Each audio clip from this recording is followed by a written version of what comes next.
Yeah, it's been a while. This is traditionally the least attended activity just because it's at the worst possible time of the semester.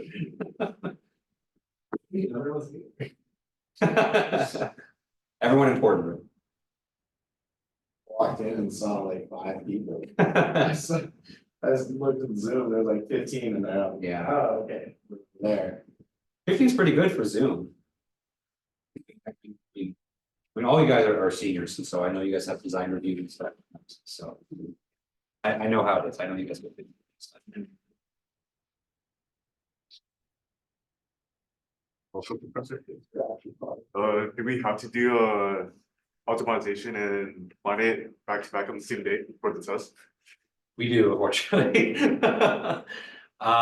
Just because, well, I mean, I can move one up if the class agrees to it, but I don't like moving tests up. yeah, that's kind of the only thing.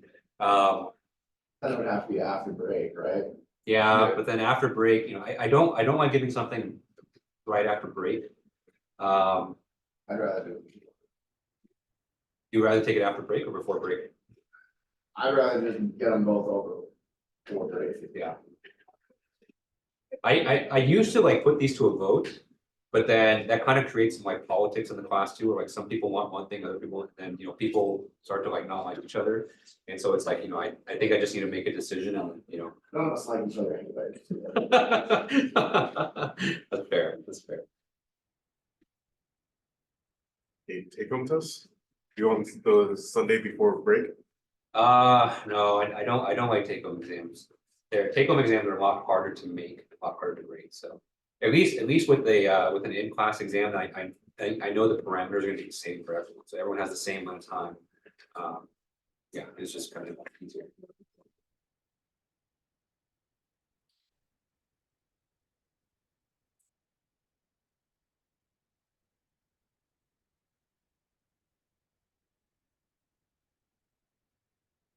I wanted to set up an button session. Should I still do it online? Yeah. So, Yeah. Mhm.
Was it again? I think all of your advising appointments are filled until December. Yeah, I know, I've been, yeah, it's been pretty busy. There might be, sometimes there's some last minute cancellations, and so, you know, you might be able to snag one. But yeah, it's been really, it's like exceptionally, so. Thank you, Lord. What to do the advice? Hmm? I forgot where to apply for the advising. Oh, usually I go to, I have the direct link, but search CCUF mechanical. Yeah, if you go to mechanical, there's the resources tab. And then undergraduate advising is one of the first ones. Yeah.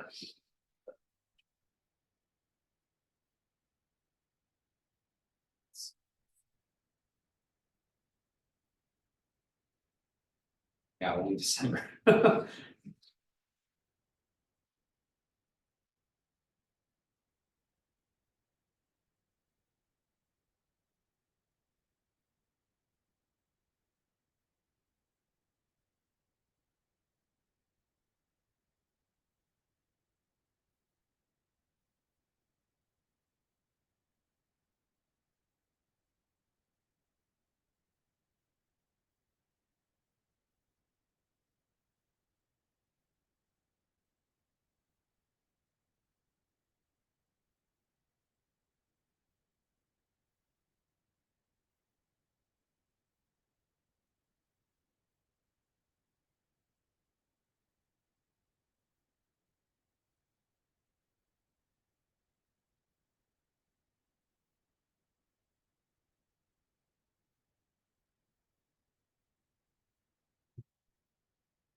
Yes, so the grad assignment is going to be in addition to the final part. So usually for this class, there's usually not too many grad students in 410, so I talk to you guys individually. So once you have kind of a subject for your final project, let's talk. And then, you know, we can talk about how to you know, for you to do a little bit of additional work for the grad assignment.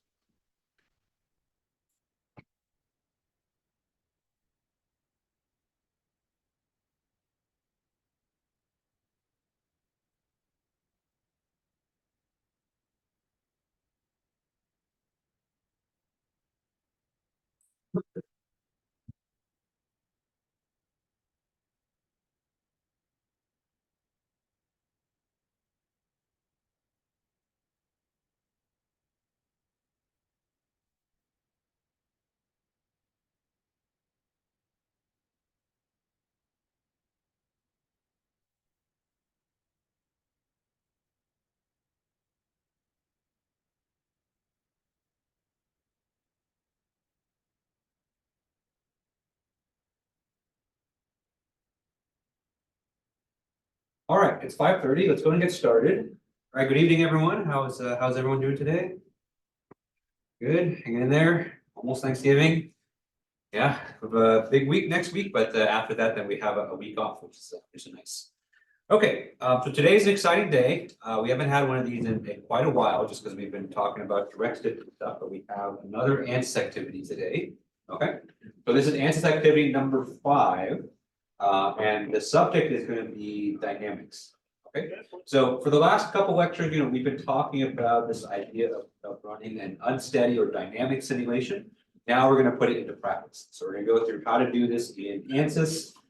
You're gonna take a car, you're gonna ram it against a wall, and we're gonna see what's gonna occur from there. Okay, and yeah, and we'll see how this is done. All right, so announcements. Remember, our midterm exam is next Thursday in class, so that's the last class section, last class session before Thanksgiving. Okay, so make sure you guys are here. And so if you haven't done so already, go ahead and open up ANSYS Workbench. And so we're just going to get right into it from. All right, any questions I can answer before we get started for today? Okay, all right, so let's go ahead and get started. Okay, so let's go ahead and, well, first of all, the assignment should be active for you guys on Canvas. And so you can download the instructions. And so these instructions here are kind of a step-by-step guide to doing the activity. And you can download the CAD files as well, right? So I have 2 versions of the CAD file, so you only need one of them. They're actually the exact same file, just that one of them is in IGS format, the other one is in step format. So whichever one, I think there's 1 year where the IGS format was not working well for people, and so I uploaded the step one, but you only need one. Okay. All right, so let's come into Workbench, right? And so we're going to start making a dynamics simulation. So normally at this point, when for all the other activities, we did static structural, right? So we took static structural, we dragged it into the workspace here. But we're not doing a static simulation anymore, so we are doing dynamics. And so the dynamics module that we're going to use is called explicit dynamics. So we're going to take explicit dynamics, drag it over to the project schematic, and drop it in. Okay. All right. And so that's going to allow us to do our dynamic analysis here. Okay. Sometimes I get questions about, there is another dynamics analysis here called rigid dynamics. Okay. And so, people ask me, what's the difference between explicit dynamics and rigid dynamics? Well, for a lot of problems, you're not going to see that much of a difference. So, you're going to see the same results from explicit dynamics as rigid dynamics. The difference is how the time marching scheme is implemented between the two. Okay. So for our purposes, when we're doing a car crash, which is a phenomenon that occurs over a very short period of time. And so for a situation like that, explicit dynamics is going to work a little bit better for those situations. It's a little bit cheaper. But if you have something that's going to take place over a longer period of time, then rigid dynamics is good for that. So just a little bit of FYI. So, but for most cases, it doesn't really matter which one you pick. So we're going to go with explicit dynamics. Okay. Okay, so let's go ahead and load in our geometry. So just like we've done before, we're going to right click on geometry right here. I'm going to click browse. I'm going to load in the car crash.igs. Okay. All right, so that should load without any issues. But if you're having issues loading in the CAD file, you can always try loading in the step file. Okay. And the other thing that we're going to do before we jump into ANSYS Mechanical is we're going to load in the material properties that we need. Okay. So just like we've done before, let's double click on engineering data here. Okay. So double clicking on engineering data is going to open up this this new menu here. So right now the only material that we have is structural steel, but we actually want to do our car crash with an aluminum car. So we need to add an aluminum alloy. So we're going to go ahead and use the built-in aluminum that's within ANSYS. So go ahead and click on engineering data sources. You're going to go scroll down on this menu here. You're going to go to general materials. And under general materials, you're going to add in this alloy here. Okay. We're going to click on the plus arrow. So the plus arrow should add the aluminum alloy to your project. And then the other one that we're going to add, we're not going to use it initially, but we're just going to do it for fun later. We're going to add in polyethylene, just to kind of do a fun kind of experiment to see, if we were to make our car out of plastic, how is that going to affect our results? Okay. So let's go ahead and hit the plus sign next to polyethylene. Okay. All right. And so now we're done with everything in the engineering data, and now we're ready to start ANSYS mechanics. So once you're done adding the material properties, go ahead and double click on model back in the project schematic to open up ANSYS mechanics.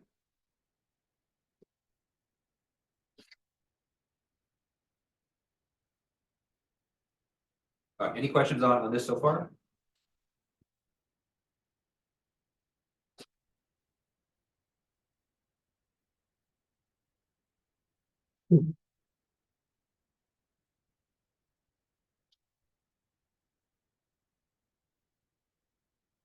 Dynamic analysis is interesting. Remember, it is going to be a lot more expensive. So what you're going to see today is that we're going to spend a big chunk of today. After we hit solve, we're just going to be waiting for the simulation to finish, just because it takes a while. But dynamics is something interesting that you can add to your final project. So remember, for your final project, you're required to do 3 different loading scenarios. One of the loading scenarios can be a dynamic analysis. So that's one thing you guys can think about, as you're thinking about your final projects. Okay. So after opening up ANSYS Mechanical, you can see we have our geometry here. So we have 2 parts to our assembly. So we have the wall that our car is going to be running into, and then we have our car, which is kind of simplified into just kind of a shell here. All right, so first thing we're going to do is we have to assign our material properties. Right? So remember, to assign material properties, you're going to go to the left-hand side of the screen. You're going to hit the plus arrow next to geometry. Right? And so under here, you're going to see our 2 parts. As you can see, part 1 is the car. Part 2 is the wall. Okay. And so the wall doesn't really matter. So we're going to keep the wall as structural steel. But let's change the material of the car to aluminum alloy. So let's left click on part 1, and then go to material assignments. And then you're going to click on aluminum alloy here. Right? So that's going to assign a material of aluminum to the car.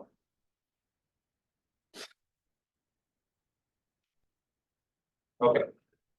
So now our car is made of aluminum and our wall is made of steel. All right, another thing that we need to do is we need to adjust the contacts, right? So you can see here from this CAD file that the person who made this CAD file basically made it right at the moment, right before impact. Okay? So basically the car is making contact with the wall, and we're just gonna assign a velocity forward. But because these parts are so close, ANSYS actually automatically created a contact region between the 2. Okay. So remember, contact regions are how we define how different parts in an assembly interact with each other. Okay. And right now, these 2 parts here are bonded together. Okay. So we have the front end of the car and the wall, and you can see that based on this contact region here, that they are bonded together. Okay. So we don't want that. So we want the car to be able to impact the wall and bounce off afterwards. So let's go ahead and delete this contact region. So the one contact region, let's go ahead and right click, and we're going to say delete. Okay. And then pop-up's going to come up and to ask if you want to be sure, if you're sure you want to delete it, go ahead and click yes. Okay. And so that deletes the contact between the car and the wall. All right. So all we've done so far is that we've loaded in our geometry, we've assigned a material of aluminum to the car, and we've removed the contact region between the car and the wall. Okay. Any questions on this so far? Okay, good. All right, so next thing that we're going to work on is we're going to work on the meshing. Okay. All right, so for the meshing here, we're going to mesh the car and the wall separate. So at the very least, we need to create a sizing object for each one. Okay, so I'm going to right click on mesh, create sizing. I'm going to go ahead and select the wall. Okay. And so just so we can stay organized, let me go ahead and rename this this object here to wall sizing. Bless you. Let's create a sizing object for the car as well. I'm going to rename this to car sizing. Right. Another thing that we need to do is we need to define the methodology for each one too. So that's the element order and element shape, okay? So we're gonna right click on mesh, hit insert, click on method, okay?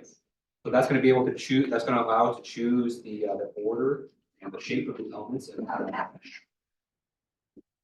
So we're gonna create a separate method object for the wall.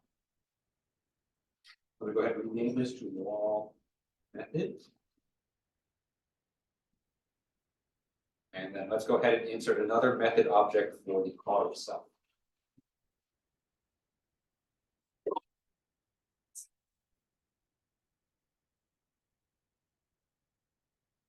Okay. All right, so we have the sizing for the wall and the car. Okay. So let's talk about the sizing first. So, the subject for the simulation is the car itself. So what's going to happen is that we're going to ram this car into the wall, and we're going to see how the stress and deformation in the car kind of evolves with time, right? So we need to make sure the mesh in the car is pretty well resolved. The wall itself, we don't really care what's happening. So the wall just kind of exists there just as a means for a car to hit something. So the mesh in the wall here can be pretty coarse. And so, let's change the element size for the wall. Let's change it to, I don't know, 3 inches. Okay. And then for the car, let's make this really small. So, it looks like the default size here is 0.55 inches. I'm going to change this to 0.25 inches. Okay. Okay. Now for the methods. So we are going to do something a little bit kind of unique here. So usually when we do a structural simulation in ANSYS, what we've said is we always choose quadratic order, right? We've never had really a reason to choose linear order for our elements. Okay. The thing with dynamic simulations is that they are so expensive, and the cost actually goes up significantly with the element order as well. And so this is going to be the one time in this class where we actually use linear elements for our mesh. So for the wall here, you're going to click on wall method here. Under element order, you're going to set this to linear. Listen, and then same thing for the car as well. So for the car method, you want to make sure that the element order is linear. All right, so you need to do this. In fact, actually, with the academic license of ANSYS, it actually doesn't even allow you to run a dynamic simulation with quadratic elements. So if you try to use quadratic elements, then the ANSYS will complain. Okay, so let's go ahead and run the mesh here. So let's right click on mesh and generate.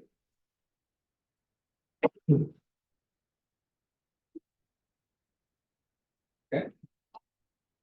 All right, and so you see here that we have our mesh. Okay.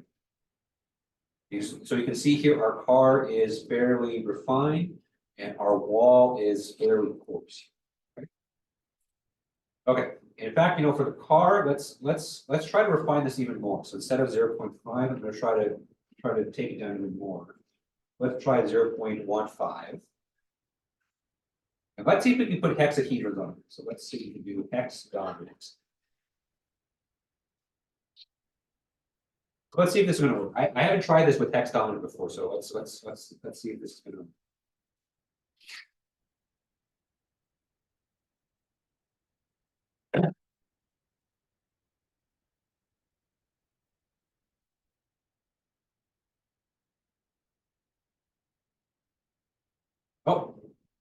Oh, it works. And the number of elements that we have is 10,000. Okay, wow, that is pretty good. Okay, so you can do a hex mesh if you want. Just make sure. I think you have to make sure the mesh size is adequately small enough.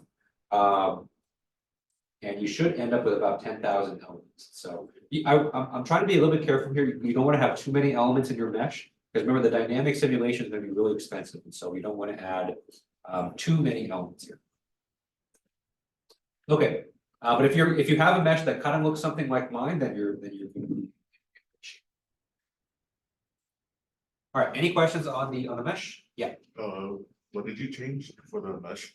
So for the mesh for the car, I changed the size to be 0.15 inches. And then for the method, I changed the method to hex dominant instead of quadratic. But the main thing is you want to make sure that the element order is linear for both the wall and the car. Otherwise, the simulation is not gonna.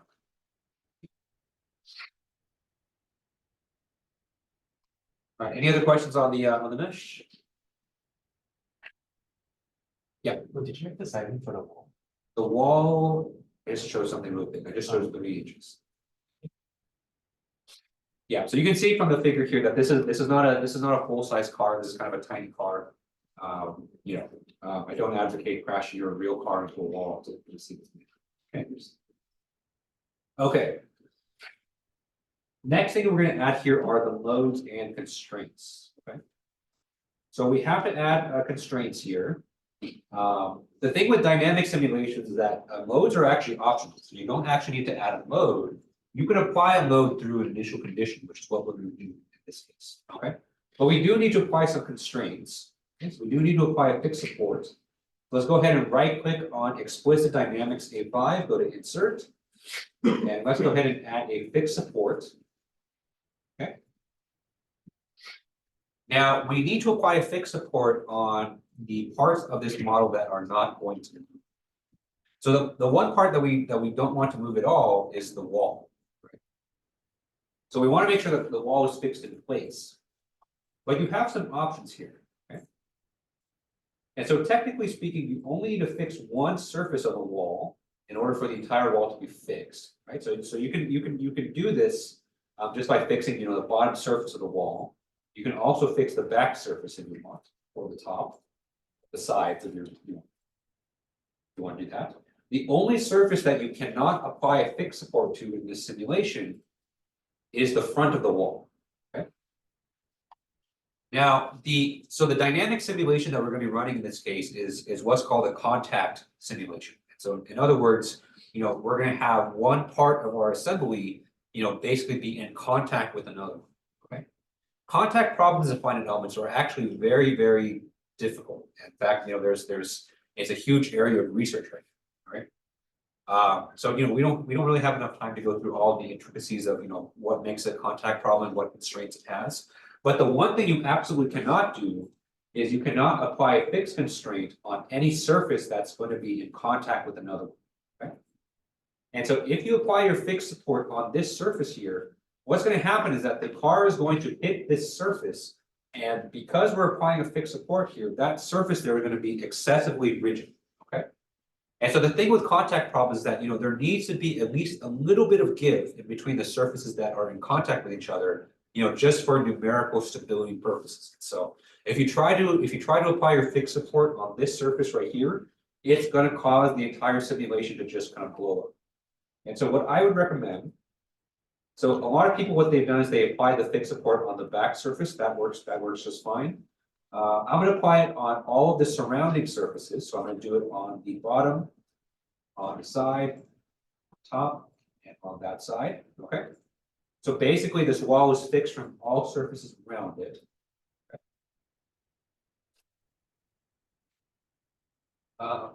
Okay. That way, the surface that's in contact with the car it is able to kind of depress a little bit, but it's the entire wall itself is kind of prevented from doing any rigid body motion.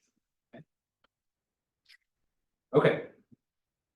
And so technically that's the only constraint that we need, just because the car is going to be ramming into it. But I am going to add one more constraint here just to make sure that our motion is well constrained.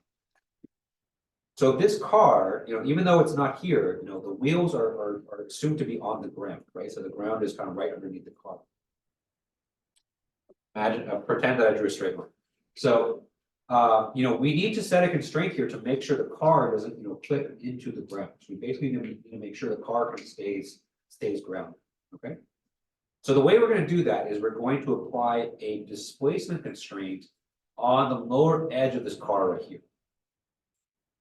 Okay, so to apply a displacement constraint, you're going to right click on explicit dynamics A5, you're going to go to insert, and then you're going to go down to displacement constraint right here. So it's right under fixed support. Okay. Next thing we're going to do is we're going to select all of the surfaces that we want to apply this displacement constraint on. Okay. So now this part's going to be a little bit tedious, a little bit tricky. but I want you to select basically the entire lower rim of the car. So that part, this part, this part, this part, this part. Basically, all of the lower edge of the car, we want to apply this this displacement constraint to. Okay. So take your time. So, I did it on the first try just because this is probably the 7th time I've done this activity. But I also have 33-year-old hand, so your hand might be more precise than mine. So, but in total, you should have 8 phases that you're practice on. Okay. Okay. And the constraint that we're going to apply here, and so if you kind of scroll out here, we can see that the y direction is kind of this vertical direction going upwards right here. Right? So we basically want to constrain it so that the car is not able to displace in that y direction. All right, and so if you go down to the bottom left-hand side of the screen, you should see that we have the ability to constrain all 3 components of deformation: the x component, the y component, and the z component. Okay. For the x and z components, we're going to leave those to be free. And the only component that we're going to apply here is the y component. So we're going to set this y component equal to 0.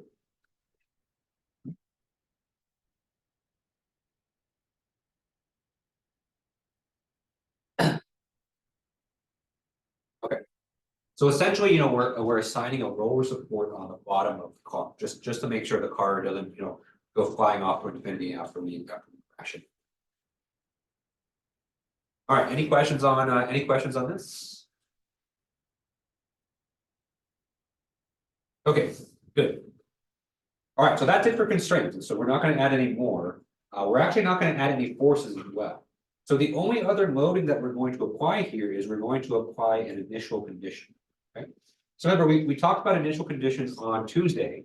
Basically, initial conditions basically specify all the kinematic variables or kinematic quantities at the beginning of the simulation. Okay. And the one kinematic quantity that we want to apply here is we want to apply a velocity going in the x direction so the car impacts the wall. Okay, so to apply initial condition, you're going to right-click on initial conditions under explicit dynamics A5, and then you're going to click on velocity. Okay. And so we'll go ahead and click on velocity here. And just like we do with a typical boundary condition, we need to specify the geometry that we're going to apply this initial condition on, as well as the magnitude and direction. Okay. Okay. So for the geometry, you want to make sure that you're under volume selection mode. So you hit Control B on your keyboard, and you're going to select the entirety of the car. Okay. So that's going to be our geometry for our initial condition here. And then for the velocity, we need to define the direction as well as the magnitude. So just like we do with our forces, we're going to define this by its components. Okay. So switch the define by mode to components. And then we're going to specify the velocity here. Okay. The only thing you have to make sure is that you want to specify the velocity in the negative x direction. So you have to specify a negative velocity in x. Okay. So let's do something just fairly modest here. So remember, these units are in inches per second. So I'm going to do minus, let's do 150 inches per second. Okay, so this is a very, very gentle nudge, relatively speaking.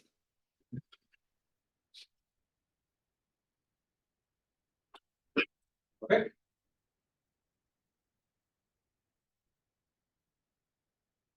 Right.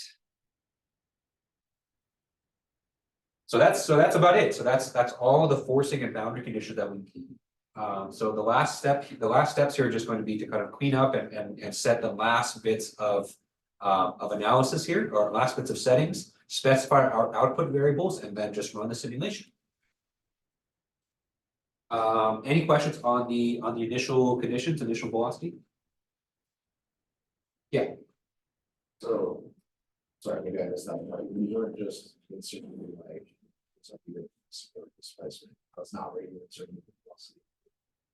Right, so you insert the velocity under initial conditions, so it's right underneath explicit dimensions. Yeah.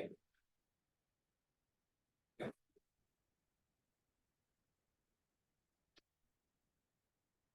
Okay. All right, so the last setting that we have to apply here is the ending time of the simulation. So if you remember from kind of near the end of class on Tuesday, we have to specify how much time that we want to run the simulation for, okay? Okay. So remember, a car crash happens very quickly, so we don't need to simulate that much time. And so for this ending time here, I'm gonna go ahead and set this to be 0.1 seconds, okay? So the car is already in contact with the wall, so there's no kind of lead up time here. And so we just have to have enough time for the car to impact the wall and for us to see some of the effects right afterwards, okay? So I'm gonna set the end time here to 0.1 seconds, okay? So again, that's under analysis settings, and then when you click analysis settings, there's gonna be one box here that's highlighted in yellow. That's gonna be the end time, and so we're setting that to be 0.1 seconds, okay? Okay, so the last thing we're gonna specify here is we're gonna specify our output field, so we're gonna right click on solution A6, okay? Just like we normally do, we're gonna insert the total deformation. Let's go ahead and view the equivalent stress as well, okay? All right, and so the other thing that we're going to specify here is we're going to specify the equivalent strain as well. Okay, so you should have three output fields: total deformation, equivalent stress, and equivalent elastic strain. Okay. All right, and so with that, let's go ahead and hit solve, and be ready to twiddle your fingers for a while because this is going to take a while. So go ahead. So once you're ready, go ahead and hit solve on the lightning sign. And this is the part that's going to take a bit of time. Okay. Okay, so while we're waiting for the solution to finish, we can actually see how the solution is actually evolving with time. Okay, so after you hit solve on the simulation, you're going to go to solution information here. Okay, so solution information. Let me get rid of this arrow right here. So solution information basically allows you to view your simulation kind of as it's going, okay? And there's a few different options that you can choose here. So right now we're looking at solver output. So right now this is not something that's really useful for most people because this is just a stream of text. And so what I want to see is let's go ahead and switch this to energy summary, okay? And so what this is going to do is it's going to allow us to view kind of the different types of energy within your system. Okay. All right, so under energy summary, you can see here that we have different lines here. Okay. So in the purple here, we have internal energy. In blue here, we have the kinetic energy. Red here is the hourglass energy, and green here is the contact energy. Okay. So this specifies, how all the different energies in your simulation are evolving as a function of time. Okay. Okay. So you can see, it's taking a while for the simulation to run. So if you watch kind of the x-axis here, we've only simulated, 0.00 0.01 milliseconds so far. And so even though the car was basically right on top of the wall, the car hasn't actually made contact yet. And so right now, the only thing the car knows is that it's in motion towards the wall. And so all the energy right now is kinetic energy, right? Eventually the car is going to make contact with the wall. And what you're going to see is that the kinetic energy is going to start to decrease, okay? In fact, you can actually see that kinetic energy start to decrease a little bit as well. So it started at a maximum here. And what's happening is that the car is impacting the wall and that kinetic energy is starting to decrease, okay? It's happening really slowly just because, I may have been a little bit adventurous with the mesh, but, the kinetic energy is starting to drop in the system, okay? Meanwhile, what you're seeing here is that the internal energy of the system, purple line, it's doing some stonks, it's going up, right? So what's happening here is that as the car impacts the wall, that kinetic energy is being converted to internal energy of the structure itself, okay? So whenever you kind of do a large impact on a structure, right, So, I think the easiest way to imagine this is with the water bottle, right? So a plastic water bottle. So let's say you drink all the water and you open the cap and you smash the water bottle, right? So when you smash the water bottle, it takes some energy for you to do that. But all of that kinetic energy from your hand or mechanical energy is going into internal energy of the system itself, right? So that internal energy there is a measure of how much the car itself is deforming as a response to the impact. Okay. All right, so this is going to take a while. So I think I kind of regret, I mean, dynamic simulations kind of take a while anyway. But I think I was a little bit too overzealous with the mesh, and so this might take a little bit too long to do. The initial velocity that we gave was also fairly small as well. So, we may be sitting here for quite a while because remember we set our ending time to be half a second. So I may stop this, but I'll let it run for a bit. All right, any questions on this? Everyone able to start their dynamic simulation? Okay. All right, and so now we wait. So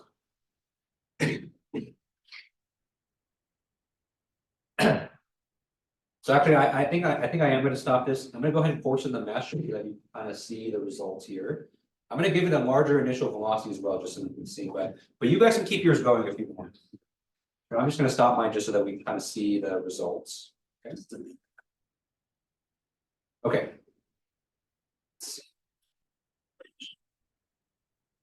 I think the simulation should be stopping. Okay, so first thing we do, let's fix here.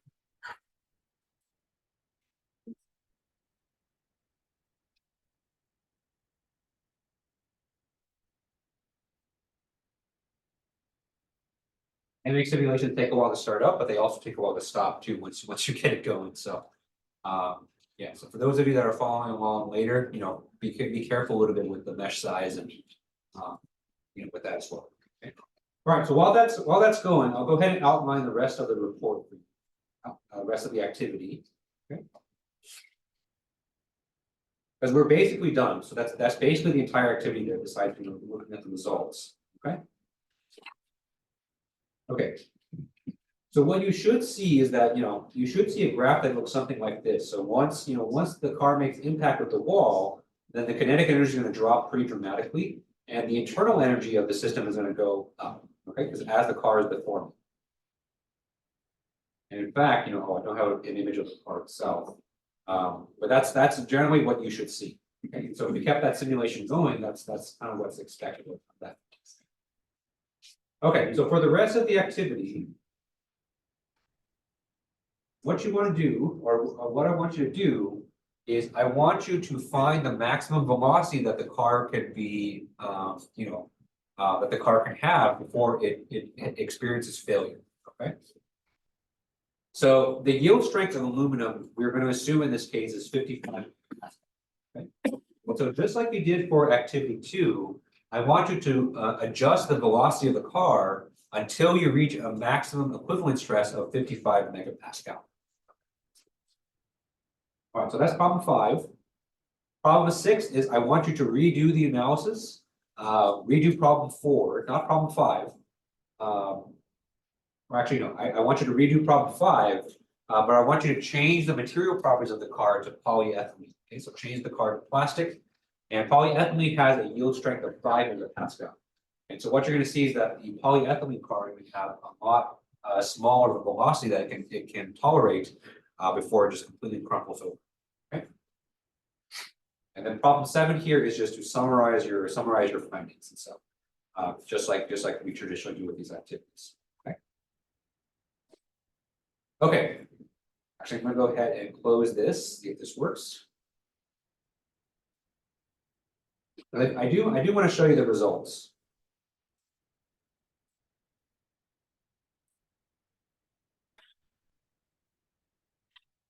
But any questions on the activity? Okay, all right. So that's basically it for the activity. So a fairly short one. Explicit dynamics is kind of a niche kind of a thing, within the context of structures. But if If you have a dynamic situation, this is kind of the only way that you can simulate. Okay, so I'll stick around here until 6:45. Hopefully I can get a simulation working for you guys so you can see. But besides that, you guys are free to go. Okay. And so when we come back on Tuesday, we're going to start another topic called validation and verification. Okay. Which was kind of the other part of your final project that we talked about, earlier this week. And then next Thursday we have the midterm exam. Okay. All right, so thank you guys for coming today. I apologize. I know my voice has been kind of really nasally because my nose is going crazy. But if you're going to stick. I'm saying it too long. Okay. So I'm running another simulation based on the settings of the that's in the documents. Probably actually.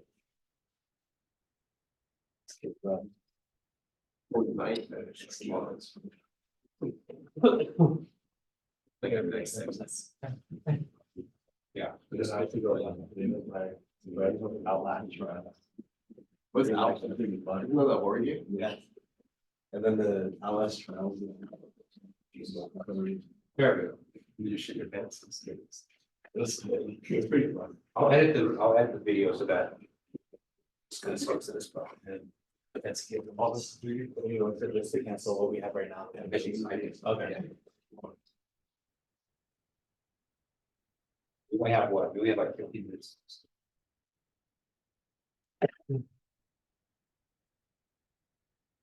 See you guys. What's interesting about this is that it actually kind of oscillates a little bit too. Does.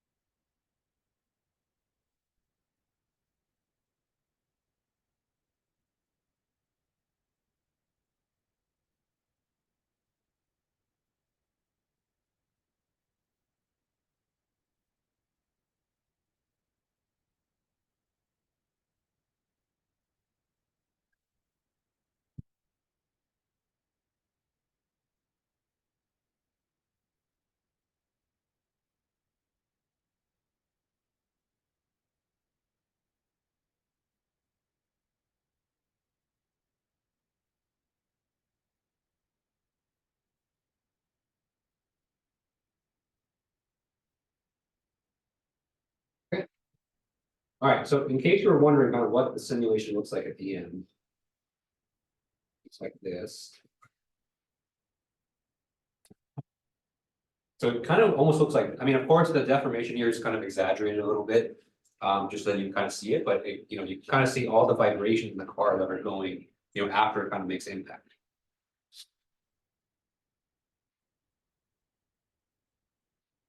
All right, and then your energy summary should probably look something like this. And so, you have your initial impact, so the kinetic energy drops down, and then from there you kind of have these oscillations. So these oscillations are the vibrations that occur in the Now, if you notice here, the car itself, you would think that if you shot a car at the speed of a bullet at a steel wall, that's not going to move. The car is going to just completely be destroyed. But we're not simulating any kind of large deformations here. So everything is completely linear. So that's why you see the car kind of do kind of this really interesting kind of vibration thing, because the car itself can't actually change its geometry. So so if you did want to do a more realistic simulation with the car actually crumpling and deforming, you have to kind of account for those physics in the model. Which for now, we're just doing a very simple dynamic simulation.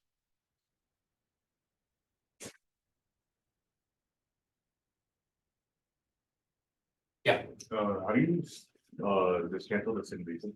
So I tried canceling. So in the bottom, there should be like a little square that you can click. That may work. If it doesn't work, you might have to do task manager control. You can just end the task for mechanical. I'm gonna do that. I'm gonna just see mine and cancel the simulation here at home. Sounds good. I'm very disabled by your share. Oh no! Shoot. Well,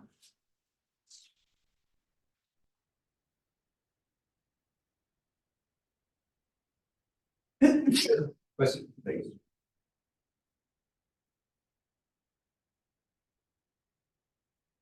Control, search it out. I'll put out an announcement just to tell everyone, don't follow the settings that we did in class, use the settings that are in the. Yeah, because it's very easy for dynamic simulation, it just get out of control, as you guys are seeing.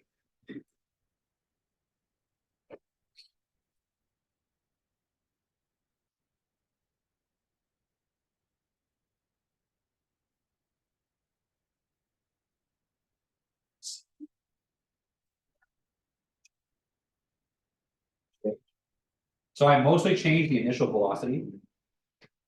So I made the initial velocity much higher, just so the impact happens, much faster. And then the main thing is that for the analysis settings, I changed the end time.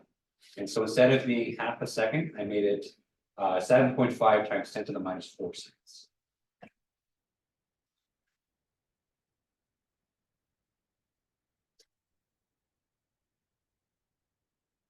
It's not too good. That one. So if you're able to get back to Workbench and stop the simulation, you would go to File. First, you would do Save As. And so you can save the project under here. Okay.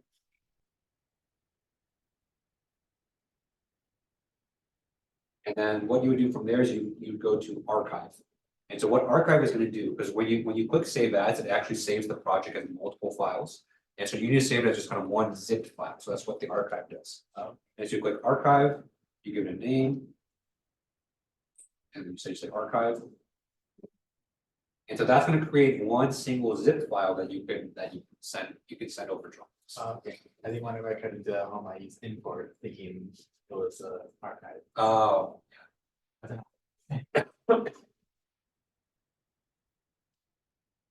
And does that also have the tag file in it, or? It does. I'll not miss it, so background, oh yeah. and I can't get rid of it.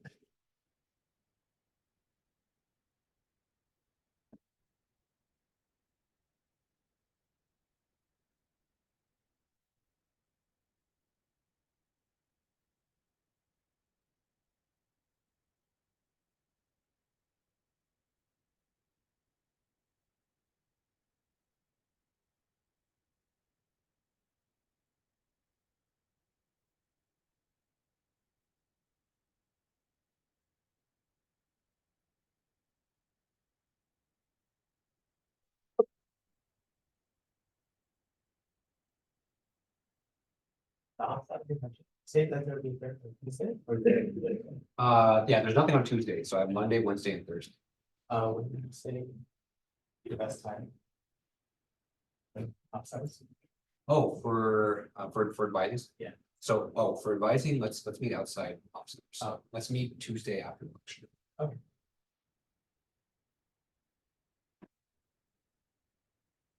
I'll double checking what you have, so like, these are just option. Oh, yeah.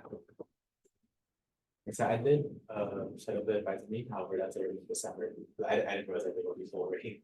Oh, you already have an advising meeting. Yeah. Can it wait for December then? Okay. Yeah, let's meet that. I was worried that would be like too late for discuss some stuff like the winter. Oh, okay. If it's a little bit urgent, then. Yeah, let's meet on Tuesday. Okay.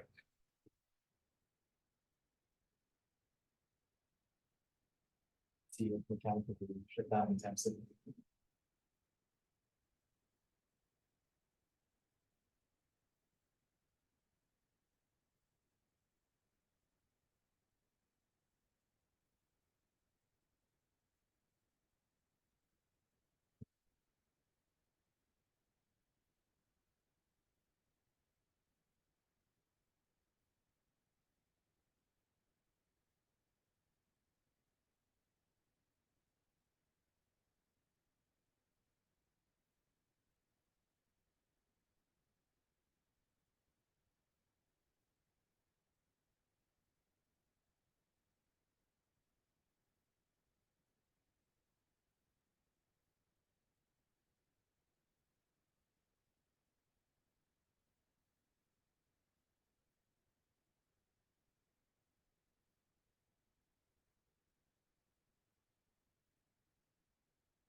velocity. So, That the ending time is 7.5. The initial velocity was minus 150 meters per second.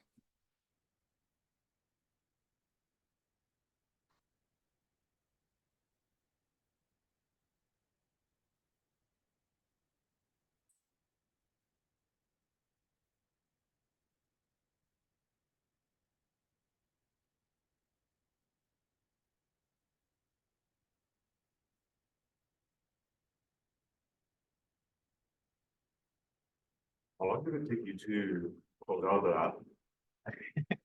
I didn't actually, so I actually on Podium when I have access to Task Manager, and so I just killed the entire. I was just trying out like four, not working either. Yeah, after I exit out of this, Yeah, yeah, it's not working. yeah, that's what's happening. The thing with dynamic simulation, eat up your RAM. Wait, Yeah, I gotta, no, it's not working. yeah, you might have to just kind of log off and then Just restart. and just restart. Yeah. It's very quick, that reset it. Yeah, and there's not too many settings in this one, so hopefully it doesn't take too. I know it's kind of a bummer to lose that progress. Yeah, there's not too many settings in this one.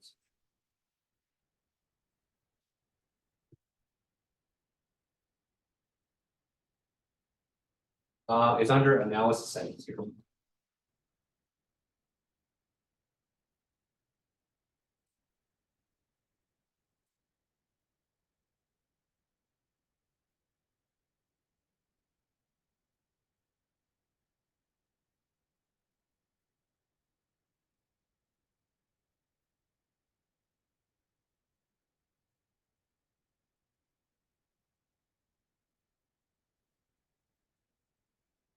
When are you gonna post the selection video? So I need to edit it a little bit because there's kind of a lot of blank space, but I'm gonna post it tonight. And then it takes YouTube a while to kind of, so I'm basically just gonna clip a section in the middle. And so it should be up by tomorrow. Okay. Yeah. Yeah, this activity is not due till after Thanksgiving, so if you guys have some.